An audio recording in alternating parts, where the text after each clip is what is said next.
My name's Natalie Pierce. I'm 27. And that lunch? It was the last time I ever let them speak to me like that. The white linen tablecloth did nothing to soften the slap of my mother's words. I gave your sister $1.7 million, she said casually, plucking a cherry tomato off her overpriced salad. It was a better investment. You're still finding yourself, right? Before we begin, drop a comment and tell us where are you from and from which city you're watching our videos? And after watching the whole video, don't forget to tell us what would you do in this situation? Be honest, tell me in the comments below. We read every comment. Let's begin. My hand froze midair over my iced tea. My lips twitched, not in surprise, but restraint. Across from me, my father leaned back, arms folded over his polo shirt like he was a guest of honor at some victory banquet. Some people just don't have the spark, he chuckled. No shame in that. But it's time you start contributing. You can't live in that guest house for free forever. Mom reached into her purse, pulled out a trifold paper, and slid it across the table. A rent invoice. Signed. I looked at both of them, my own parents, giddy with themselves. Giddy at the thought of squeezing rent money from the daughter, who cooked their dinners, mowed their lawn, and hadn't asked for a thing in years. I took a slow breath and smiled. You're right, I said. It's time I started contributing. Just not to this table anymore. Their smug expressions twitched, just a little. You're being dramatic, my mom scoffed. But I was already rising from my seat. The waiter approached, and I handed him my credit card before my dad could stop me. Put the whole meal on this, I said. It's the last one I'll be having with them. He looked at my parents. They said nothing. Not a protest. Not a thank you. As I stepped out into the parking lot, the late afternoon sun hit my face like a spotlight. Warm. Blinding. Freeing. I didn't cry. I didn't scream. I didn't even text my sister, who I knew was probably sipping champagne in her golden glass salon downtown, funded by the people who couldn't spare a dime for me. I drove. I drove until the palm trees disappeared and downtown LA blurred into low-rises and warehouses. My fingers tapped the steering wheel in rhythm, brain buzzing, not with anger. Anger was easy, but with a sharp, electric kind of clarity. They thought I was nothing. An artist without direction. A dreamer who painted walls and watched YouTube tutorials. Who once turned down a scholarship to Parsons to stay home and take care of my grandmother when mom didn't want to. I remembered that year. I remembered bathing grandma, reading to her, watching her forget who I was day after day, while my sister vacationed in Santorini and my parents managed their investments. They said I had no spark. They were wrong. That night, I opened my laptop in my tiny studio apartment. The walls were bare drywall, but they were mine. The coffee was cheap, but it was strong. And the fire in my chest had never burned brighter. I pulled up the branding files I'd been designing for months. I'd been silent for too long, waiting for approval I never needed, holding my breath. But that night, I let it go. I bought the domain, designed the storefront, pulled every commission piece I had from the art accounts I ran anonymously. I scheduled my launch for Friday. Pierce Prints, I whispered to the empty room. Custom art. Limited run designs. Prints, murals, digital packages. I'd built it in the shadows of that guest house, after mowing their lawn, after reheating their dinners. Every click that night felt like a step out of their shadow. They thought they broke me at lunch. They had no idea. The next morning, my phone lit up with a message. From Ava. Mom said you stormed out. You okay? By the way, want to design the art wall at my salon? Could be a fun sister collab. I stared at it for a long second. Delete. Then came the call.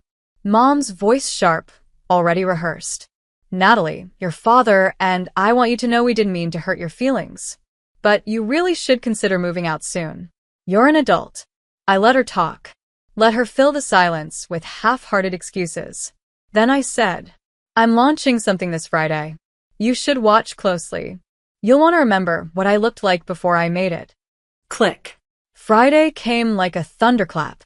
I had barely slept, barely eaten.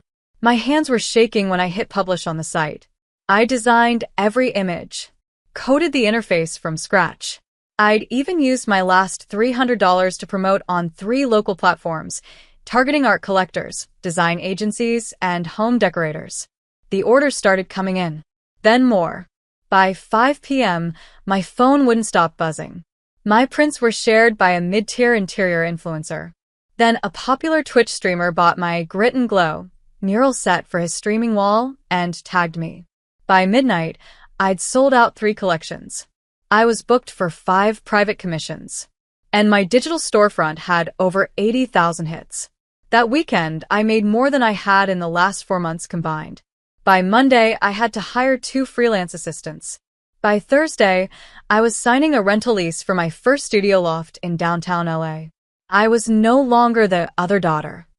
I was Natalie Pierce, CEO, creative director, and the spark they said I never had. But I wasn't done. Not yet. Because I hadn't told them. I wanted them to see it with their own eyes. Not through a screen. Not through my sister's filtered life. I wanted them to walk into it. And fall silent. Like I had so many times before. The silence was beautiful. I watched from behind the white curtain as they walked into the gallery, eyes blinking beneath the soft lighting. The space smelled like fresh paint and citrus, the walls lined with my latest collection. Bold, moody pieces titled The Forgotten Daughter. I hadn't invited them, but I made sure they'd be there. Ava came first, heels clicking on the polished floor, her hair in soft waves, camera already out. She thought it was just another gallery opening to add to her feed. Then Mom walked in, clutching her wine glass like a trophy. Then Dad, looking around, confused by the crowd of investors and well-dressed creatives murmuring praise over brush strokes and texture. They didn't recognize the name on the massive wall decal at first. Natalie Pierce, feature artist and founder of Pierce Print Studio. But when the owner of the gallery, a sharp woman named Clarice, shook my hand and announced me over the speaker, the air left the room. Their faces dropped. I stepped onto the small stage in a sleek navy jumpsuit. Nothing too flashy, but elegant. Polished. Confident. Gone was the girl who once flinched at their jabs over dinner. I looked right at them and smiled. "Is this your show?" Mom asked later, cornering me near the display wall that held my best-selling collection. The one titled Table for One, featuring a woman dining alone while shadows laughed behind her. I didn't answer immediately. I let her look closer at the plaque beneath it. Inspired by the last lunch I ever shared with people who said they loved me. A flush rose to her cheeks. She stepped back. "You could have told us," Dad grumbled. "You made us look stupid." "You told me I didn't have the spark," I said evenly. "Why would I share it with you before I knew it would ignite?" He blinked. Said nothing. But Ava did. "Okay, so you have an art thing now," she scoffed, eyes darting to the crowd that had gathered near my corner prints. "Don't act like it's some empire. This isn't Shark Tank." My eyes narrowed. That was always her problem. She only respected success when it came with applause. She only recognized value when someone else confirmed it first. "Actually," I said softly, "the mural I installed last week at the Fortune Tech HQ, it just got licensed for national campaign use. The deal closed yesterday." Her jaw slackened. I leaned in. They paid 6 figures for a 2-week turnaround. Ava froze. She opened her mouth, probably to fake a laugh, but I walked past her before she could recover. 2 days later, Ava's name appeared in my inbox. Subject: Urgent, sister favor. I let the message sit for hours. When I finally opened it, I found a long, winding email filled with sugary praise and fake warmth, ending with, "The salon's struggling. Traffic's down. We want to redesign the whole look, new murals, vibe, something powerful. Something you. I'd love for you to paint it. Your fee, of course. Let's help each other shine. Ava." I closed the email, laughed once, and clicked archive. Success didn't fix everything. That's what no one tells you. It doesn't erase the ache. It doesn't retroactively fix the years you gave, the moments they stole, the quiet tears cried into an empty pillow. And just when you think you're rising, you learn people will pull at you harder than they ever did when you were still beneath them. I found that out the hard way 3 weeks later. My studio was humming. Bookings were full through the summer. I'd even partnered with 2 local nonprofits to design community art walls for shelters and rec centers. Then the email hit. Subject: legal notice. Allegation of trademark infringement. From a law firm. Representing Ava Pierce Enterprises, LLC.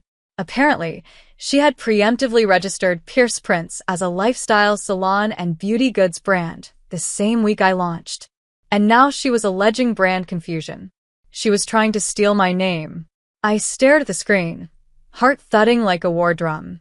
She hadn't succeeded in creating a name for herself, so she decided to take mine.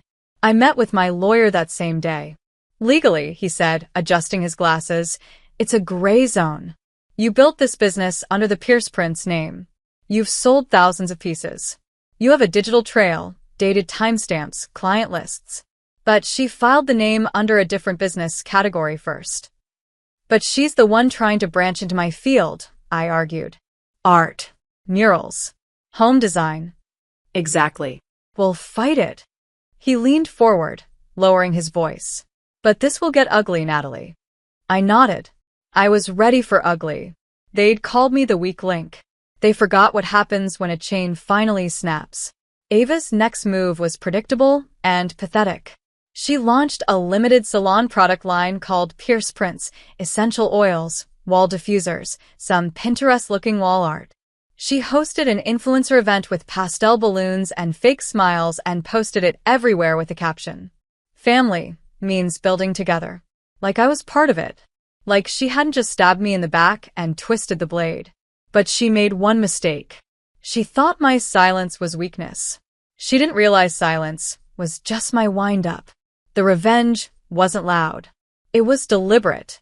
Precise. I didn't make call-out posts or trash her publicly. I just did what she never expected. I built bigger. I rebranded quietly under my full name, Natalie E. Pierce Studios. And then I launched a new line called Unwritten Contracts. Every piece told the story of betrayal masked in family love. Paintings of daughters holding burning houses. Of girls holding their own names stitched back together from pieces. It went viral. TikTok, Reddit, Instagram Reels. People shared their own family betrayal stories in the comments. My store sold out in 11 hours. And then, a Forbes local impact article dropped. Headlined, "This LA artist turned family pain into a 6-figure art brand, and her work is just getting started." Her face wasn't mentioned once. But my name was everywhere. The morning Ava's salon went dark on social media, I knew something had cracked. No new posts. No curated boomerangs. No photo shoots in front of ring lights. Just silence. Then came the text from an old mutual friend. "Hey, did you see Ava's sponsor pulled out?" Apparently, she missed payroll too. Yikes. I didn't reply. Not because I didn't feel something, but because I did. It wasn't satisfaction. It wasn't gloating. It was a strange, quiet ache. A reminder that even revenge had its limits. That watching someone unravel, especially someone who shares your blood, doesn't fill the holes they once carved into you. But it wasn't over yet. Not by a long shot. That same week, I received a letter. Handwritten. In soft, loopy script I hadn't seen in years. From my grandmother. It had been buried deep in a box of art supplies I brought with me when I left my parents' house. I hadn't opened the box in over a year. But there it was. A sealed envelope with my name on it. Inside, just a single sheet of paper. "Natalie, my quiet girl with the bright hands. I know they don't see you. But I do. The day I changed my will, I told the lawyer not to call you mother. I told him to call you. Everything I saved gets for you. Because you stayed. Check the storage unit. 4218 Mulberry. The key is taped under the top drawer of my sewing desk." I froze. That sewing desk now sat in the corner of my studio, used to hold sketchbooks and ink bottles. I pulled open the top drawer, reached under, felt the cool metal of a taped key. The storage unit was old, dusty, the kind that felt like time had folded in on itself and decided to take a nap. But inside was proof. Bank documents. Certificates. Stocks. Deeds. She hadn't just left me a few trinkets. She'd left me everything. Her estate. Her art. A trust fund that hadn't been touched in over a decade. And a signed statement from her attorney, clearly indicating she'd bypassed her daughter, my mom, entirely. I stood there in the stillness, holding the papers, heart pounding with 1,000 memories. Her voice.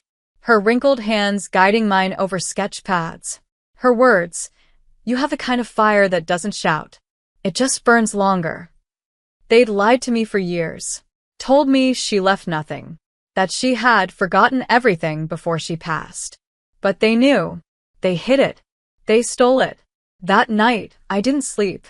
I gathered everything. Scanned the legal docs. Contacted the lawyer listed on the will, who confirmed every word. My mother had tried to keep me small, even after death. But Grandma had made sure I'd rise anyway. I posted a story on my art page, not calling names, not revealing family drama. Just a video of me unlocking the storage unit. Then flashes of the old paintings. The trust paperwork. And a quiet caption. Sometimes the people who gave you nothing were just hiding what was already yours. It exploded. Comments poured in, people sharing stories of being overlooked. Betrayed. Left out by their own blood.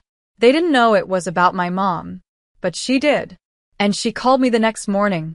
Natalie, she began, her voice tight. Why are you dragging this into the public eye? I didn't name anyone, I said calmly. But if you feel exposed, maybe that's not about me. You don't understand what we went through, she snapped. We had plans. We were going to tell you. No, you weren't. I cut in. You were going to bury it with her. Just like you tried to bury me. Silence. Then, softly. I didn't think you'd make it, Natalie. My throat tightened. I know. She hung up. Later that day, Ava posted one last picture to her salon's account. A selfie. Face swollen from crying. No filters. No edits. Captioned. Turns out the sparkle they sold me wasn't real. But my sister? She built her own. It didn't make me feel better. But it made me feel seen. Maybe for the first time. It was supposed to be just a small art pop-up in San Diego. 3 walls. 2 assistants. 1 truck. But somehow, it became the event of the month. People lined up outside the converted warehouse before the doors opened. Some had flown in. Others wore t-shirts with my designs printed from Etsy knockoffs. A few even cried while standing beneath my newest mural. Inheritance of Silence. A woman painting her own name over one that had been crossed out. By the end of the weekend, a talent agency offered to represent me. A home decor brand wanted licensing rights. And a Netflix producer asked if I'd ever thought about turning my story into a documentary. I told them I'd think about it.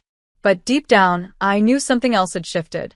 I was no longer someone trying to prove herself. I was the proof. The moment I knew the world had changed was when Dad showed up. Unannounced. At my downtown studio. He didn't even knock, just stood outside the glass front doors like he wasn't sure if he belonged. I walked over, hesitant. He looked smaller. Paler. Less sure of himself. I saw the Forbes article, he said. I waited. And your grandmother's will. Your mom told me everything. Still, I said nothing. He sighed. I thought I was protecting you by toughening you up. My jaw tightened. You weren't protecting me. You were shrinking me.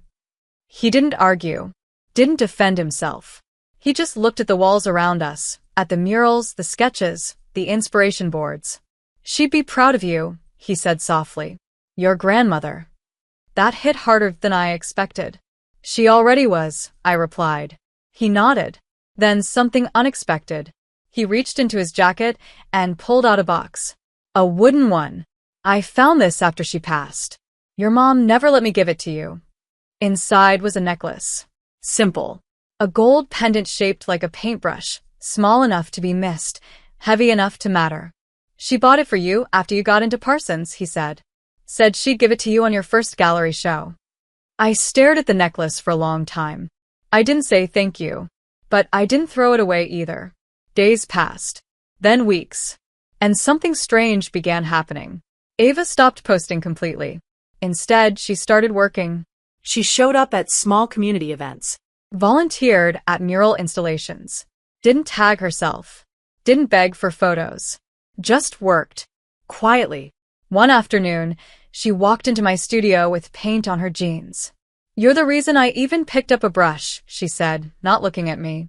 I was so obsessed with being seen, I forgot what it meant to see. She handed me a file folder.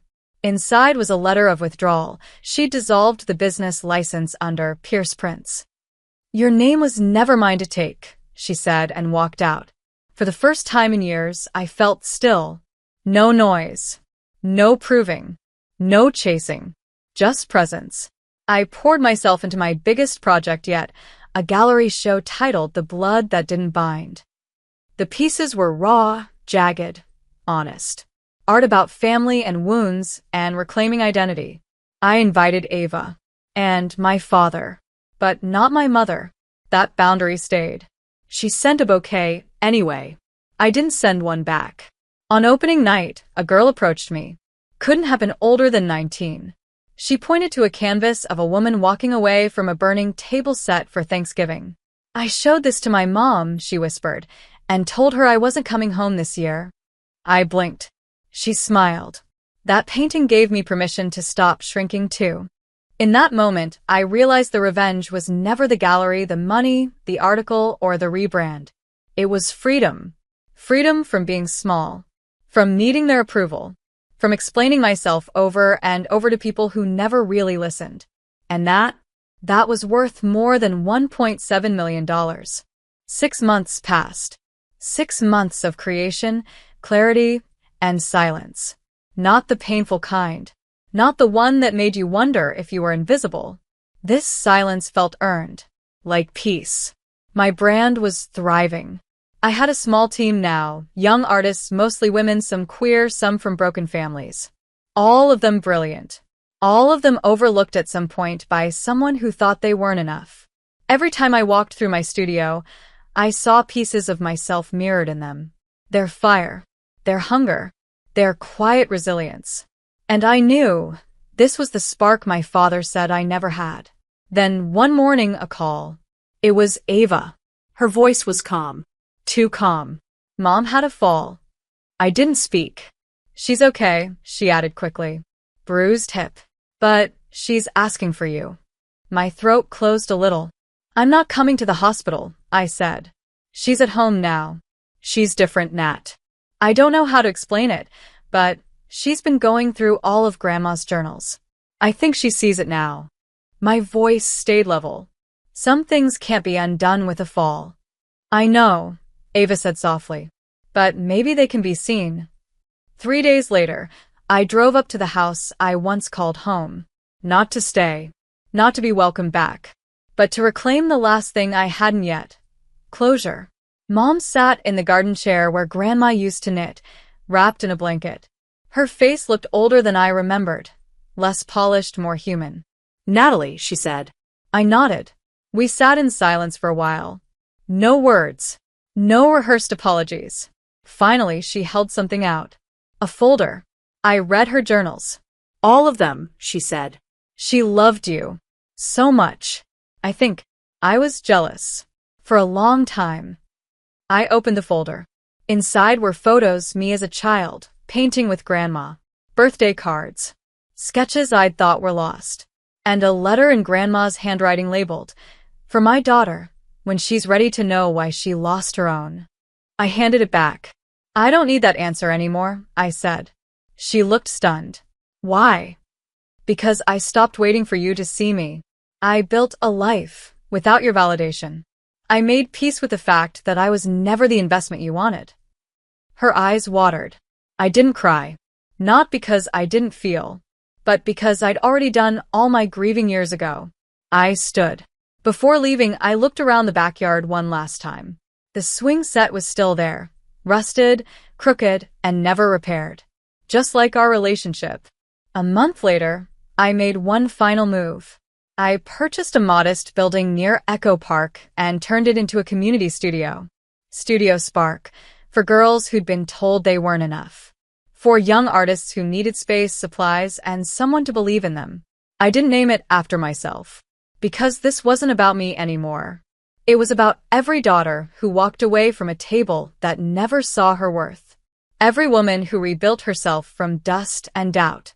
Every person who turned silence into fire. At the grand opening, my staff surprised me. They unveiled a mural on the back wall, one I didn't paint. It showed a girl, her face half in shadow, half in light. She held a match in one hand, and in the other, a mirror. Above it, a single phrase. You were the spark all along. And just like that, I smiled. No more revenge. No more proving. Just power. And peace.